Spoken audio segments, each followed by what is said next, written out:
Part 2. Decades of Growth and Preparation. 25 years had passed since Captain Marcus Chen returned to Earth from his diplomatic mission to Zephyria. The crystal pendant from little Lorelei still sat in a drawer in his bedroom, forgotten, beneath old photographs and documents from his space-traveling days. Marcus was no longer the young captain who had walked on alien worlds. At 52, he had gray hair at his temples and laugh lines around his eyes. He taught xenobiology at the University of New Geneva, sharing stories of alien life with eager students. His office was filled with pictures of strange creatures, from distant worlds but none more beautiful than his family.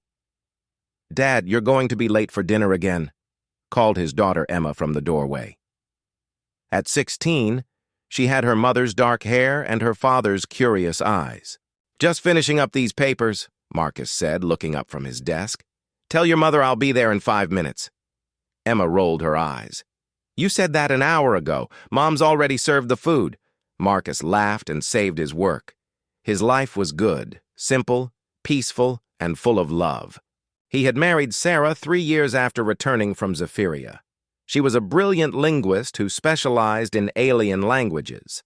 They had 2 children, Emma and 12-year-old David, who wanted to be a starship pilot just like his father used to be. At dinner, the family talked about their day. Sarah had been working on translating some old Martian texts. David showed them a model spaceship he had built in school. Emma complained about her chemistry homework. "Remember when you used to travel to alien worlds, Dad?" David asked, his eyes shining with excitement. "Tell us about the crystal people again." "The Velnari," Marcus said, cutting his food.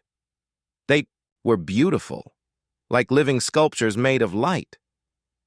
"Did you really promise to marry one of their children?" Emma asked with a grin. Marcus nearly choked on his water. "Where did you hear that?"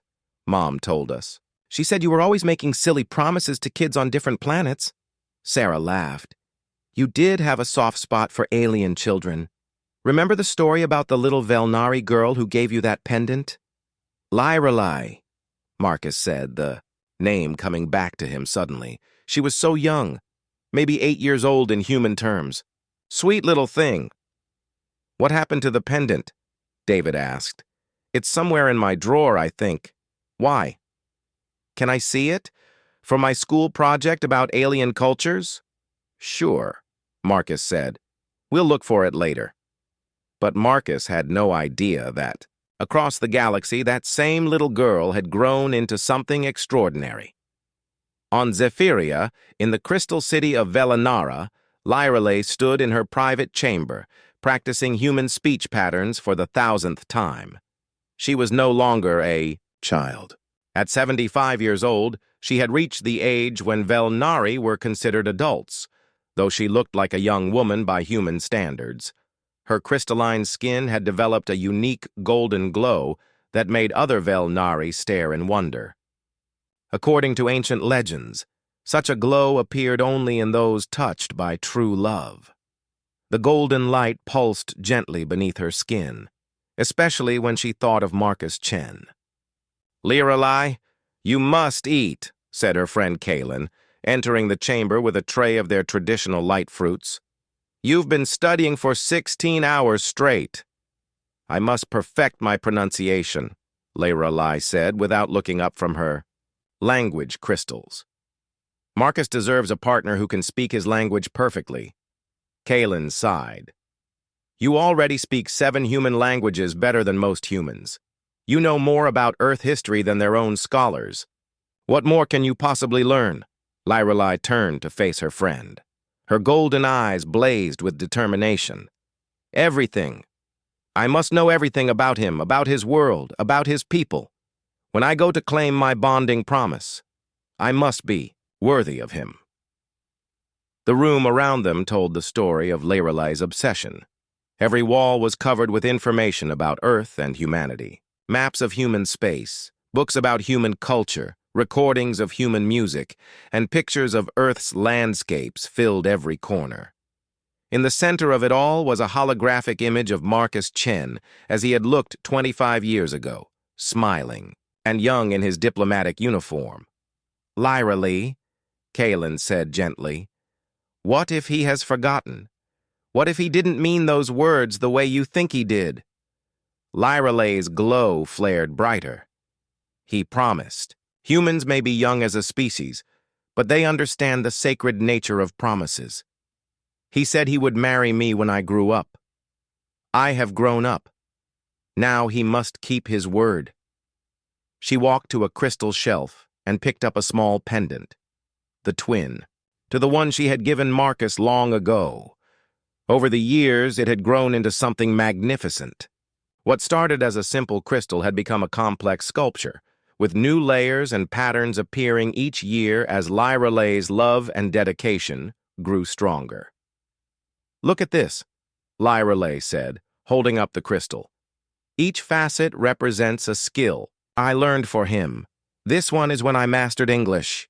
This one is when I studied human mating customs. This one is when I learned to cook human food." Kalen looked at the crystal with amazement. She had never seen anything like it. The pendant pulsed with inner light, and images seemed to move within its depths. Memories of study sessions, training exercises, and dreams of a future with the human captain. "You've built your entire life around a single moment with him," Kalen said. "What if the reality doesn't match your dreams?" "Then I will make reality match my dreams," Lyra Lee said firmly. "I have trained my body to be strong and beautiful. I have trained my mind to be worthy of a starship captain. I have learned the customs of his people so I can be the perfect wife for him." She moved to another wall, where certificates and awards hung in neat rows. Lyra Lee had become one of the most accomplished Velnari of her generation. She was a master of 7 fighting styles, an expert in interstellar navigation, a skilled diplomat, and a renowned artist.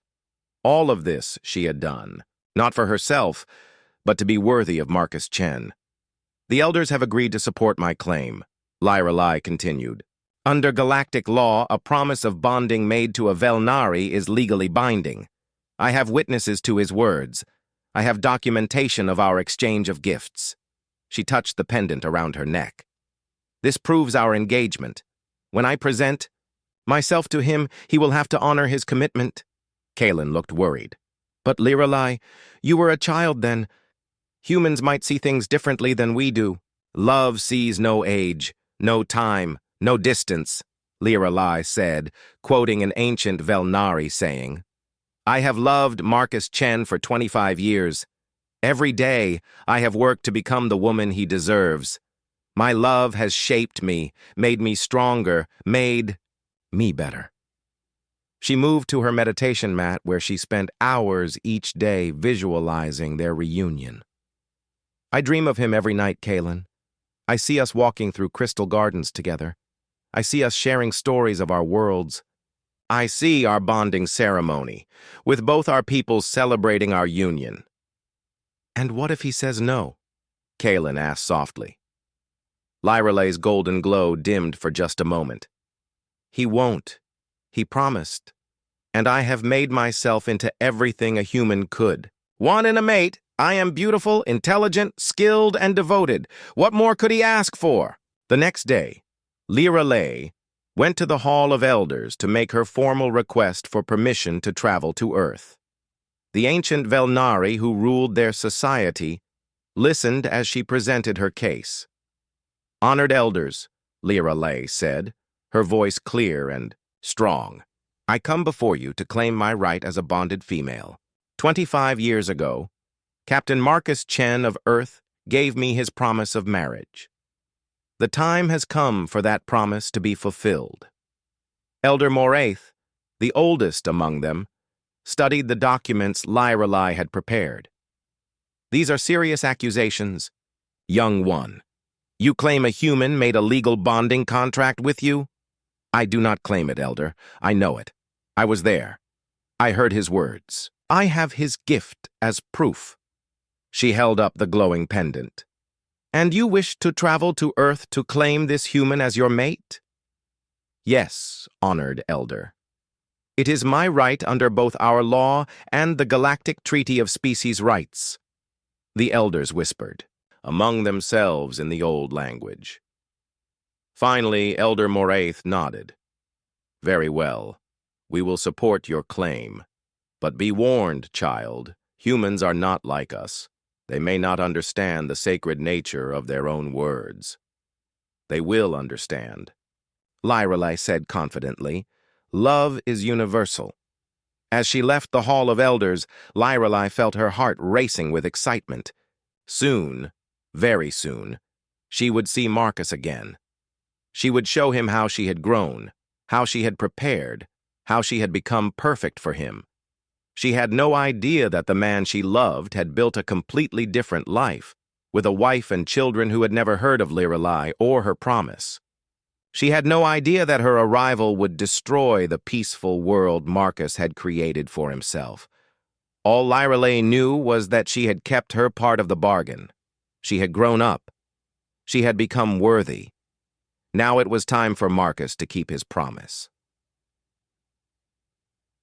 The golden glow beneath her skin pulsed brighter as she began planning her journey to Earth. After 25 years of waiting, preparation, and dreaming, she was finally going home to the man she loved. Part 1. First Contact and Innocent Bonds Captain. Marcus Chen stepped off the transport shuttle and felt his boots touch alien soil for the first time. The purple ground beneath him sparkled like crushed diamonds. Above, 3 silver moons hung, in a lavender sky. This was Zephyria, home to the Velnari people. Stay close to the group, Marcus told his team. We don't know their customs yet. The human diplomatic mission had traveled 6 months to reach this distant world. Earth needed new trade routes, and the Velnari controlled the richest mining systems in this part of the galaxy. Everything depended on these talks going well. A group of tall, elegant beings approached them. The Velnari looked like living crystal sculptures. Their skin was clear and smooth, with soft light flowing beneath the surface. They moved with grace, as if floating rather than walking. "Welcome, humans," said their leader, a female with silver patterns on her arms. "I am High Speaker Velandra. We have prepared a place for your talks." Marcus bowed slightly. "Thank you. I am Captain Marcus Chen. We hope to build friendship between our peoples." The Velnari city was beautiful beyond words. Buildings grew from the ground like crystal trees. Gardens filled with plants that chimed like bells in the wind. Streams of clear water ran through every street, carrying tiny lights that danced on the surface. The humans were given rooms in a tall spire. Marcus looked out his window at the alien landscape. Everything seemed peaceful, but he knew the talks would be difficult. The Velnari were an old race. They had seen many species come and go. Humans were young and unknown to them. The next morning, the negotiations began in a great hall made of blue crystal. The walls caught and reflected every sound. When someone spoke, their voice seemed to come from everywhere at once. "Your people want passage through our space," said High Speaker Velandra. "But what can you offer us in return?" Marcus had prepared for this. "We offer knowledge, art, and new ways of thinking. Humans are good at solving problems." An old Velnari male with deep purple skin laughed. "You are children compared to us. We have solved problems for 10,000 years. Sometimes fresh eyes see what old ones miss," Marcus replied calmly. The talks went on for hours. The Velnari asked many questions about human history, technology, and culture. Some seemed interested, others looked doubtful. Marcus could feel the tension in the room growing. During a break, Marcus walked outside to clear his head. The crystal gardens were peaceful, and he needed time to think. The negotiations were not going as well as he had hoped. "Hello," said a small voice behind him. Marcus turned around. A young Velnari stood there, no taller than his waist. She looked like a child, with bright, clear skin and curious golden eyes. Her crystalline hair fell in gentle waves around her face. "Hello there," Marcus said, kneeling down to her level. What's your name? I am Lyralee, she said in careful English. You are the human captain. That's right. How did you learn to speak our language? I listened to the learning crystals. Your words sound funny but nice. She giggled, a sound like tiny bells ringing. Marcus smiled. Children were the same everywhere, he thought. Even alien children were curious and friendly. Are you really from the star place called Earth? Lyralee asked. Yes, I am. It's very far away. Is it true that your star is yellow? Our sun is blue. It is yellow, Marcus said, and it's very warm. On Earth we have big blue oceans and green. Plants everywhere. Lyralee's eyes went wide. Green plants! I want to see green plants someday. Maybe you will, Marcus said. If our peoples become friends, perhaps you could visit Earth. I would like that very much. She reached into a small bag and pulled out a crystal pendant. It was no bigger than Marcus's thumb, but it caught the light beautifully. This is for you. Marcus was surprised. For me? But we just met. My grandmother says gifts make friendship strong. Lyralee placed the pendant in his hand. It will. Remember me when you go back to your yellow star. The crystal felt warm in his palm. Marcus could see tiny lights moving inside it like captured starlight. This is beautiful, Lyralee. Thank you. Will you wear it? She asked hopefully. Marcus put the chain around his neck. The pendant settled against his chest, still warm. There. How does it look? Perfect! Lyralee clapped her hands together. Now you have a piece of Zephyria with you always. They sat together on a crystal bench. Marcus found himself telling her about Earth, about rain and snow, about oceans and mountains, about dogs and cats and all the animals that lived there. Lyralee listened with wonder, asking questions about everything. Do humans have bonding ceremonies? She asked suddenly. Bonding ceremonies? Marcus thought for a moment. Oh, you mean weddings? Yes, we do. When two people love each other very much, they have a special ceremony and promise to stay together. Like my parents did, Lyralee nodded. They had a crystal singing ceremony. All the family came and sang their crystals until the whole city glowed. That sounds beautiful. Lyralee looked up at him with serious golden eyes. Will you ever have a bonding ceremony, Captain Marcus? Marcus laughed. Maybe someday, if I find the right person. What kind of person would be right for you? The question caught him off guard. He had never really thought about it. Someone kind, I suppose. Someone who makes me laugh. Someone who cares about others. Lyralee nodded solemnly, as if filing this information away. Then she looked up at him with a shy smile. Captain Marcus, she said, when I grow up and become a proper lady, will you consider me for your bonding ceremony? Marcus felt his heart melt. The little alien girl was so earnest, so sweet. He ruffled her crystalline hair gently. Tell you what, little star, he said with a warm smile. When you're all grown up, maybe I'll marry you. Lyralee's face lit up, like a sunrise. Her skin began to glow with soft golden light, and tiny sparkles danced around her. Really? You promise? I promise, Marcus said, not thinking much about the words. It was just something adults said to children, wasn't it? A harmless bit of play that would make her happy. Oh, thank you. Lyralee threw her small arms around his neck and hugged him tight. I will wait for you, Captain Marcus. I will grow up to be the best lady I can be just for you. Marcus hugged her back, touched by her innocent joy. You're already pretty wonderful, Lyralee, a voice called from the direction of the great hall. The negotiations were starting again. I have to go back now, Marcus said, standing up. I know, Lyralee said, but I will remember this day forever, and someday when I am grown I will find you again.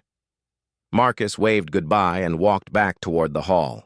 Behind him, Lirelei stood in the crystal garden, touching the matching pendant around her own neck. Her golden glow had not faded. Inside the hall, the talks continued. But something had changed. The Velnari seemed more relaxed, more willing to listen. By the end of the day, they had reached an agreement. Humans would be allowed to use Velnari space routes in exchange for cultural exchanges and shared technology. "Your people show promise," High Speaker Velandra told Marcus as they signed the treaty. "Perhaps we judged too quickly." "What changed?" "Your minds?" Marcus asked. "My granddaughter spoke highly of you," she replied with a small smile. "Children see truth more clearly than adults sometimes." Marcus touched the crystal pendant under his shirt. It was still warm against his skin. That night, as the humans prepared to leave Zephyria, Marcus looked out at the crystal city one last time. Somewhere out there, a little alien girl was probably dreaming of yellow stars and green plants. He smiled at the memory of her innocence and joy. It had been just a game, just words to make a child happy. In a few years, she would probably forget all about the human captain who had visited her world. Marcus could not have been more wrong. The pendant pulsed gently against his chest as their ship lifted off toward Earth, carrying with it a promise that would change everything. Part 3. The Unexpected Return. The communication came to Earth's orbital station on a quiet Tuesday morning. A sleek Velnari ship, unlike any seen in 25 years, appeared at the edge of the solar system. Its message was simple but shocking. Request. Permission to meet with Captain Marcus Chen. Personal matter of great importance. Commander Lisa Park, head of the orbital station, stared at the message in confusion. She pulled up old records and found Marcus Chen's file from his diplomatic days. He was no longer a captain. He was a university professor living in New Geneva with his family. "Sir," her communications officer said, "they're asking specifically for landing permits to Earth. They say they have legal business with Professor Chen." Commander Park frowned. This was highly unusual. "Contact Professor Chen immediately and get me the legal department.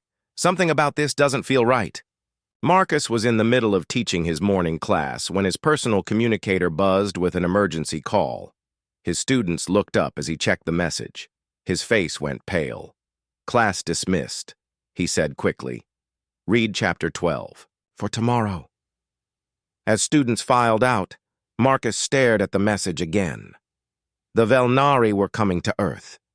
They wanted to see him, about something legal and personal. His mind raced back 25 years. He remembered the Crystal City, the beautiful alien people, and the little girl, Lirelei. But that had been just a child's game, hadn't it? Marcus drove home as fast as he could. Sarah was in her study, working on translations, when he burst through the door. "Sarah, we have a problem," he said, breathing hard. She looked up from her work, concerned. "What's wrong? You look like you've seen a ghost." "The Velnari are coming, here, to Earth. They want to see me." Sarah raised an eyebrow. "The crystal people from your diplomatic mission? That's wonderful. It's been decades since we've had contact with them." "No, Sarah, you don't understand. They said it was legal business. Personal legal business." Understanding dawned in Sarah's eyes. "Oh no. Marcus, you don't think—" "The little girl," Marcus whispered. "Lirelei. I promised her. I said I would marry her when she grew up, but it was just a game. I was just being nice to a child." Sarah's face went through several emotions: confusion, disbelief, and then worry. "Marcus, please tell me you're joking." "I wish I was.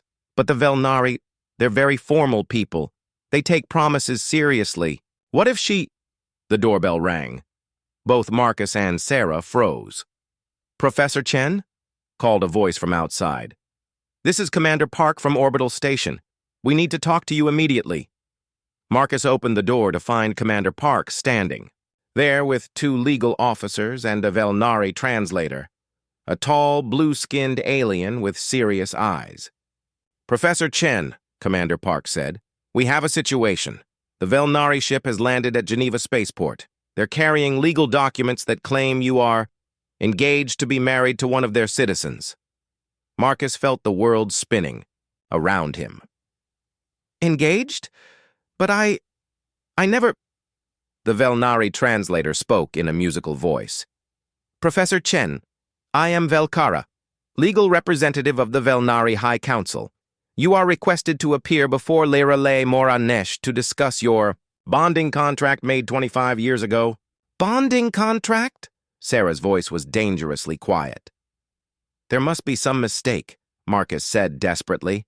"I never signed any contract. I just talked to a little girl in a garden." "Sir," said one of the legal officers, "according to interspecies law, verbal contracts between species are legally binding if properly witnessed. The Velnari claim to have full documentation." Commander Park handed Marcus a tablet. "You need to see this." On the screen was a video recording from 25 years ago. Marcus watched himself, young and smiling, kneeling next to a small Velnari child in a crystal garden. The recording was clear, his voice saying, "When you're all grown up, maybe I'll marry you." The child's joyful response. "You promise?" His answer, "I promise." Marcus sat down heavily in his chair. "Oh God, what have I done?" Emma and David came home from school to find their house surrounded by news vans. Reporters were shouting questions about their father's alien fiancé and secret engagement. "Dad?" Emma called out as she pushed through the crowd. "Dad, what's happening?" Inside, the family gathered in the living room. Marcus looked older than his 52 years. Sarah sat beside him, holding his hand but looking shell-shocked. The children stared at their parents, confused and scared. "Kids," Marcus began slowly, "there's something I need to tell you. A long time ago, before I married your mother, I made a promise to someone. I thought it was just a game. But the alien girl," David said quietly, "the one who gave you the pendant, she's not a girl anymore," Sarah said. "And she's coming to claim Dad's promise." Emma stood up angrily. "That's insane. Dad loves you, Mom. He loves us. He can't just marry some alien because of something he said 25 years ago. It's more complicated than that," Marcus said. "Among the Velnari, promises are sacred, and according to galactic law..." The doorbell rang again. This time, it was different. A soft, musical chime that seemed to come from everywhere at once. "That's not our doorbell," Sarah whispered. Marcus opened the door and felt his breath catch in his throat.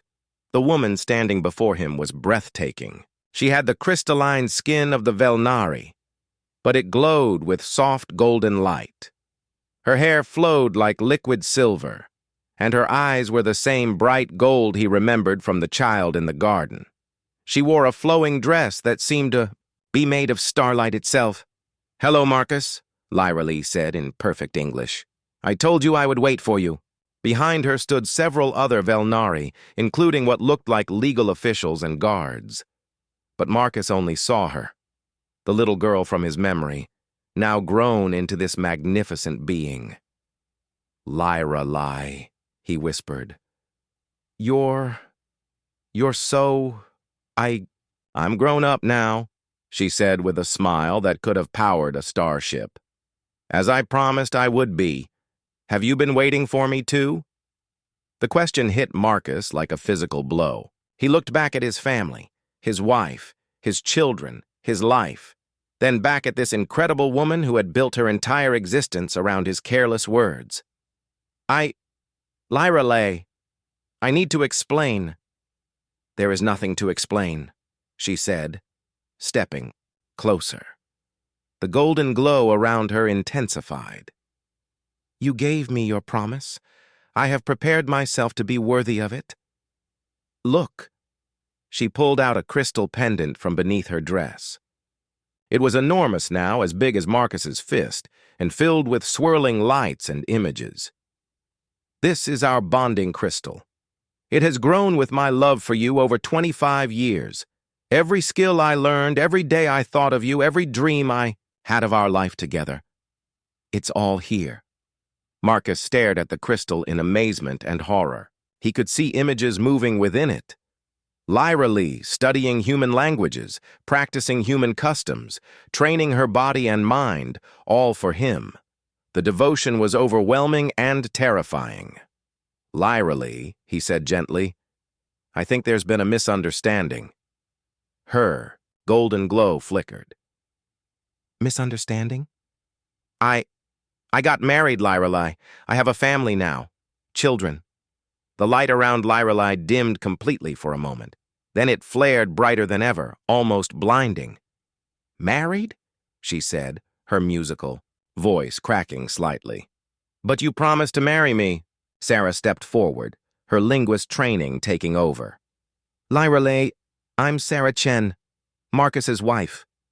I think we need to talk about human customs and what promises mean to us. Lyra Lee looked at Sarah as if seeing her for the first time. You are his mate? Yes, for 20 years now. But that's impossible. Lyra Lee turned to Marcus, confusion and hurt in her golden eyes. You gave me your bonding promise. In Velnari culture, that means you belong to me. Only to me.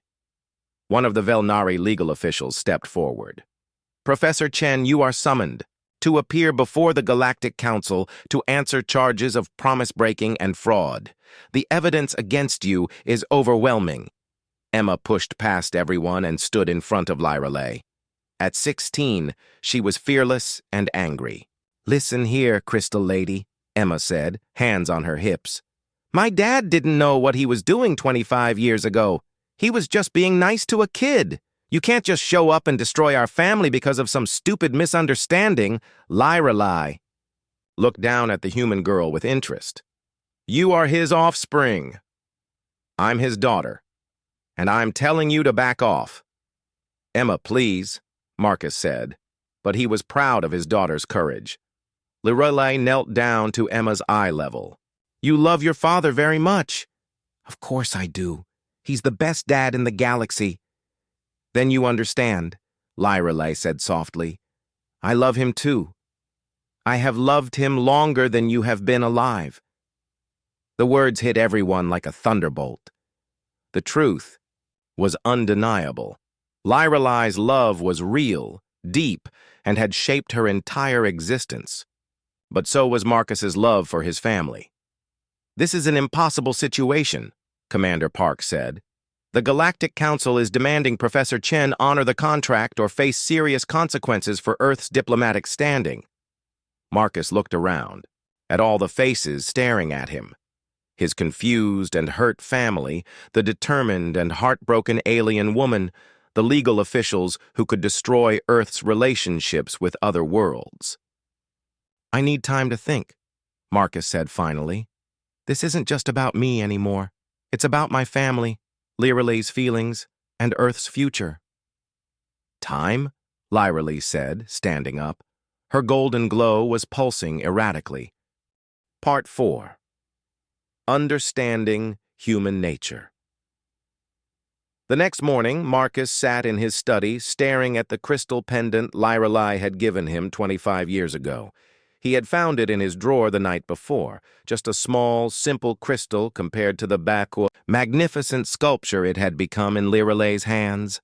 Sarah knocked on the door and entered with 2 cups of coffee. She looked tired. Neither of them had slept much. The lawyers want to meet in an hour, she said, sitting down beside him. And the Velnari representatives want to discuss the engagement terms. Marcus rubbed his temples. How did this become such a mess? I was just trying to be kind to a child. I know, Sarah said, taking his hand. But we need to understand what we're dealing with. This isn't just about us anymore. Outside, protesters had joined the news crews. Some carried signs supporting true love across the stars, while others demanded protect human families. The whole world was watching their personal crisis unfold. Emma burst into the room, holding her tablet. "Dad, you need to see this. Social media is going crazy. Alien Bride is trending worldwide." She showed them videos of people arguing about the situation. Some called Marcus a cheater who broke his promise. Others said he was a victim of alien manipulation. Everyone had an opinion about what he should do. "This is insane," David said, appearing in the doorway. "My friends at school are asking if our family is going to break up because of some space lady." Marcus felt the weight of responsibility crushing down on him. His personal problem had become a global issue. That afternoon, Marcus met with Lorelei in a private conference room at the spaceport. She sat across from him at a long table, her golden glow much dimmer than the day before. Her legal representatives flanked her on both sides. "Lorelei," Marcus began carefully, "I need you to understand something about humans. When we make promises, especially to children, we don't always mean them the same way you do." Her golden eyes met his. "Are you saying humans lie to their young?" "No, not lie. But we say things to make children happy, even if we know those things might not happen. It's called being kind." Lorelei looked confused. "But you gave me your word. You said you would marry me when I grew up. I have grown up." Marcus pulled out his tablet and showed her pictures of his family. "Look at this, Lorelei. This is my wife, Sarah. We met 3 years after I came back from Zephyria. She makes me laugh every day. She understands my work. We've built a life together." He swiped to the next picture. "This is Emma, my daughter. She's brave and smart, just like her mother. And this is David, my son. He wants to be a space pilot like I used to be." Lorelei studied each picture carefully. Her glow flickered with emotions Marcus couldn't read. "I love them, Lorelei. Not because I promised to, but because love grew between us naturally, over time, through shared experiences. But I have prepared to share experiences with you," Lorelei said, her voice small. "I learned your languages, studied your culture, trained my body and mind to be worthy of you." "You did all that for an idea of me," Marcus said gently. "For the man you thought I was. But I'm not perfect, Lorelei. I'm just a regular human who makes mistakes and says silly things sometimes." Lorelei was quiet for a long moment. Then she pulled out her magnificent crystal pendant and placed it on the table. "Show me," she said. "Show you what?" "Show me the difference between Velnari love and human love. Help me understand." Marcus thought for a moment, then picked up her crystal. It was heavy and warm, pulsing with inner light. As he held it, images flashed within, all of Lorelei's years of preparation, study, and devotion. "This is beautiful," he said. "But it's all about what you did for me. Where are the memories of us together? Where are the moments we shared?" "We shared that day in the garden," Lorelei said. "One day, 25 years ago, you built an entire life around one conversation with a stranger." Marcus set the crystal down carefully. "Human love is different. Let me show you."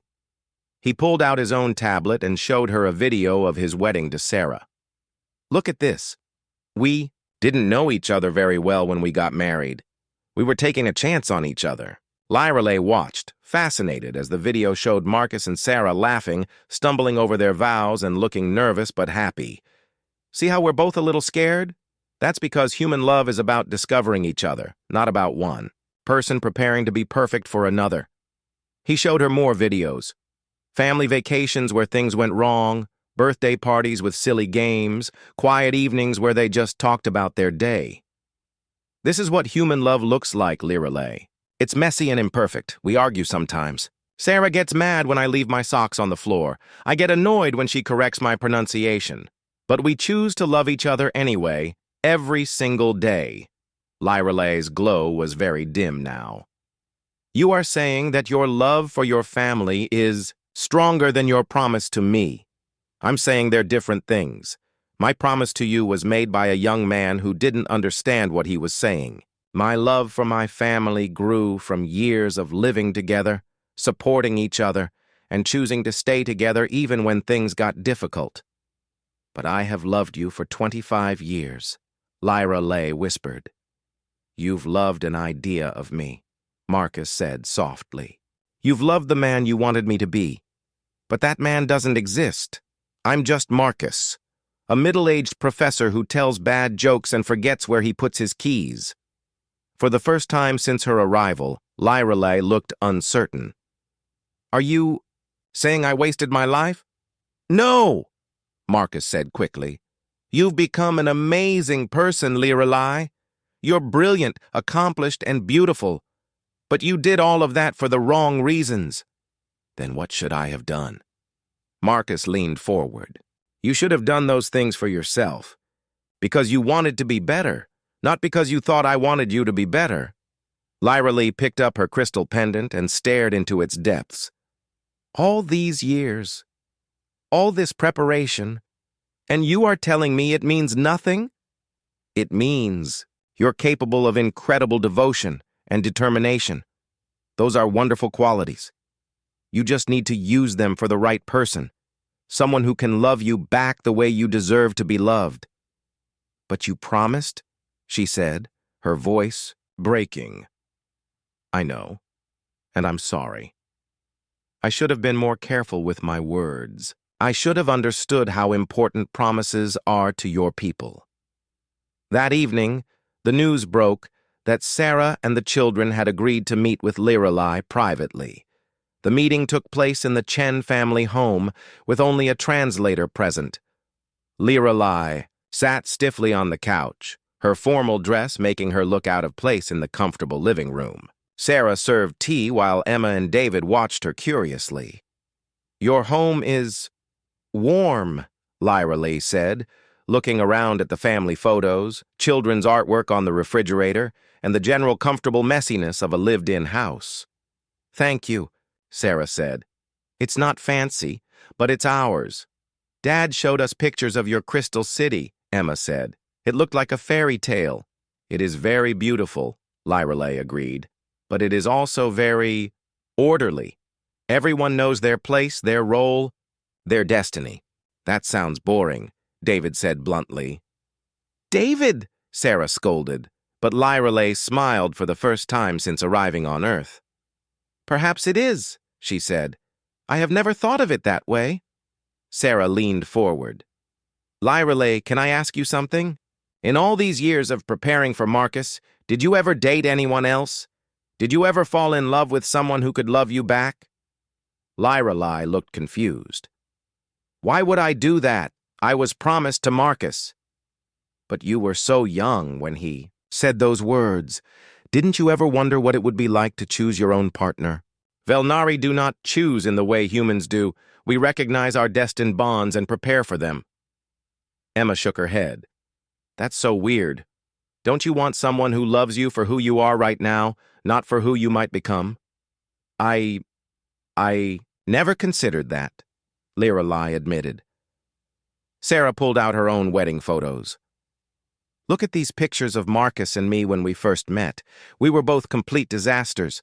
I had just gotten out of a terrible relationship, and Marcus was still getting over his space sickness from years of traveling. She showed Lyra Lay pictures of their early dates, awkward meals, failed attempts at dancing, Marcus with food stuck in his teeth. We fell in love with each other's flaws as much as our good qualities. That's what human love is. Accepting someone completely, mess and all. Lyra Lay studied the pictures with growing wonder. You chose each other knowing you were both imperfect? Especially because we were imperfect, Sarah said. Perfect people are boring. It's the flaws that make someone interesting. And you are not jealous of me? Lyra Lay asked suddenly. I am young and beautiful, and I have trained myself to be perfect for your husband. Sarah laughed. Honey, you're gorgeous, but you're also kind of terrifying. All that perfection would drive Marcus crazy within a week. He needs someone who challenges him, argues with him, and tells him when he's being an idiot. Mom does that a lot, David added with a grin. And he loves me for it, Sarah said. That's the difference, Lyrelay. Real love isn't about being perfect for someone. It's about being yourself and finding someone who loves that self. Lyrelay sat quietly for a long time, processing this new way of thinking about love and relationships.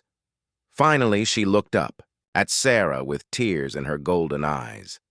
I think, she said slowly, I have made a terrible mistake. Part 5. The Human Solution. 3 days later, the Galactic Council arrived on Earth.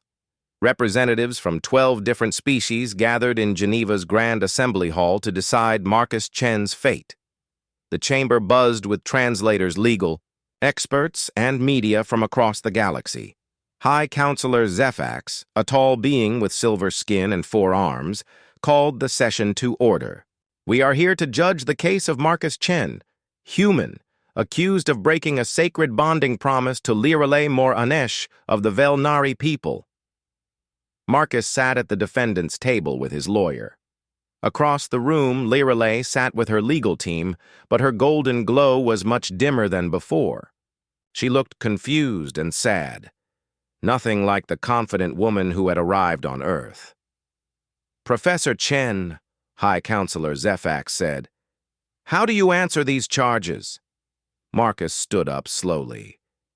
The past 3 days had changed him. He looked older, but also more determined. Honored Counselor, Marcus said, I do not deny that I made those words to Lyrelay 25 years ago, but I ask this council to consider something important. The difference between the letter of a promise and the spirit of it. Murmurs filled the chamber. The Velnari legal team looked annoyed. What do you mean by this? The High Counselor asked. Marcus walked to the center of the room. When I spoke to Lyrelay all those years ago, my intent was to make a sad little girl happy. My promise came from kindness, not from a desire to bind her to me for life. Intent does not matter, said Elder Moraith, representing the Velnari. A promise is a promise. But it should matter, Marcus replied. Because promises without understanding can cause more harm than good. He turned to look at Lyrelay. Over the past few days, I've gotten to know the woman Lyrelay has become. She's brilliant, kind, and absolutely remarkable. But she's also been trapped by my careless words for 25 years.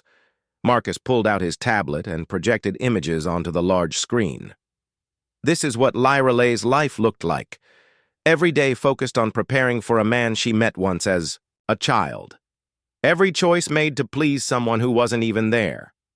The images showed Lyrelay studying, training, learning, all in service of her promise to Marcus. The council members watched in silence. And this, Marcus said, switching to images of his own family, is what my life looked like. I built relationships based on choice, growth, and mutual love. I didn't know Lyrelay was sacrificing her freedom for words I barely remembered. High Counselor Zephax leaned forward. Are you saying the promise should be ignored because you forgot about it?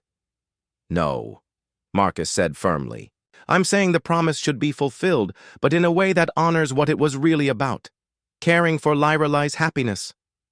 The chamber fell silent. Even the translators stopped their whispered conversations. Explain, the High Counselor demanded. Marcus took a deep breath. Among the Velnari, the highest form of bonding is not marriage. It's something called soul family, people who choose to become connected for life, not as mates, but as family. Elder Moraith looked surprised. You know of soul family bonds? I've been studying Velnari culture very carefully these past 3 days, Marcus said. A soul family bond is considered even more sacred than marriage because it's based on pure love, not romantic obligation. Marcus walked over to Lyrelay. She looked up at him with confused, hopeful eyes. Lyrelay, Marcus said gently, I can't marry you. I love my wife and children too much for that. But I can offer you something else. Something that might be better. What? She whispered. Marcus knelt down beside her chair, just like he had in the Crystal Garden 25 years ago. I offer to make you my sister. Not through marriage, but through choice. I want to welcome you into my family, not as my wife, but as someone we choose to love. Lyraleigh's eyes filled with tears. Sister? In human culture, we have something called adoption. We choose people to become our family, even if they weren't born to us. I want to adopt you as my sister, under both human and Velnari law. Marcus turned back to the council. This would fulfill my promise to care for Lyraleigh when she grew up. It would give her a family who chooses to love her, and it would allow me to keep the family I've already built. The chamber erupted in discussion. Translators worked frantically as representatives debated in a dozen languages. Eldermore Eighth stood up. This is unusual, but soul family bonds are indeed sacred among our people. More than that, Marcus continued, Lyraleigh would gain something she's never had, the chance to choose her own path. As my sister, she would be free to find love with someone who can love her back completely. High Counselor Zephax looked intrigued. This solution is creative, but is it legal? Marcus's lawyer stood up. According to both human and Velnari law, soul family adoption requires 3 things: mutual consent, public declaration, and ceremonial exchange of family symbols. I have consent from both parties, Marcus said, looking at Lyraleigh. Do you accept this, Lyraleigh? Will you be my sister? Lyraleigh looked around the chamber, then at the images of Marcus's family still glowing on the screen. Sarah was watching. From the gallery, along with Emma and David. For the first time, Lyraleigh saw not threats to her claim on Marcus, but people who might become her family, too. Lyraleigh started, then stopped. Her golden glow began to change, becoming warmer, more natural. I accept, but only if your family accepts me too. Sarah stood up in the gallery. We do, she called out. We'd be honored to have you as our sister. Emma jumped up next. Yeah, I always wanted a big sister. David grinned and shouted, Does this mean we get to visit the Crystal Planet? Laughter rippled through the chamber. Even some of the serious alien counselors seemed amused by the human children's enthusiasm. High Counselor Zephax banged his gavel. Very well. If both parties consent to this soul family bond, and if it satisfies the legal requirements of the original promise, this council will accept it as a valid resolution. But Eldermore Eighth held up one hand. There is still the matter of the ceremonial exchange. What family symbols will be exchanged? Marcus smiled and pulled out the small crystal pendant Lyraleigh had given him 25 years ago. I return this to you, Lyraleigh, not as a symbol of broken promises, but as a symbol of new family bonds. Lyraleigh took the pendant and held it, next to her own magnificent crystal. As she brought them together, something amazing happened. The 2 crystals began to glow and merge, creating something entirely new, a pendant that showed both of their journeys, but also new paths forward. And I give you this, Lyraleigh said, breaking off a piece of the merged crystal and offering it to Marcus. A symbol that our family is chosen, not forced. Marcus put the new pendant around his neck. It felt warm against his chest, but this time, the warmth felt like belonging, not obligation. The ceremony continued with traditional Velnari songs and human vows of family loyalty. By the end, there wasn't a dry eye in the chamber. 6 months later, Marcus received a video call from Lyraleigh. She was on a Velnari exploration ship, working as a cultural liaison between species. Her golden glow was brighter than ever, but it was different now. It came from her own joy, not from devotion to someone else. Brother, she said with a huge smile, I have news. What's that, sister? Marcus replied, genuinely happy to see her. I met someone. His name is Kathor, and he's a Velnari artist who makes crystal sculptures. He doesn't know anything about my past with you, and he loves me for who I am now, not who I tried to become. Marcus felt a surge of genuine happiness. That's wonderful, Lyrelai. Tell me about him. As Lyrelai chattered excitedly about her new love, Marcus realized something important. By refusing to honor the letter of his promise, he had actually honored its true spirit. He had helped Lyrelai find happiness, just not in the way either of them had expected. Behind him, Emma poked her head into his study. Dad, Mom says dinner's ready, and she made that Velnari crystal fruit dessert Aunt Lyrelai taught her to make. Aunt Lyrelai had become part of their family vocabulary. She visited Earth every few months, bringing gifts from distant worlds and stories of her adventures. She taught Emma how to sing crystal songs and helped David with his space navigation homework. Most importantly, she had learned to live for herself instead of for others. As Marcus ended the call and headed to dinner, he reflected on how humans solved problems. They didn't always follow rules perfectly, but they found ways to honor the spirit of things while protecting what mattered most. The crystal pendant around his neck pulsed gently, reminding him that sometimes the best families were the ones you chose, and that love came in many forms, not all of them romantic.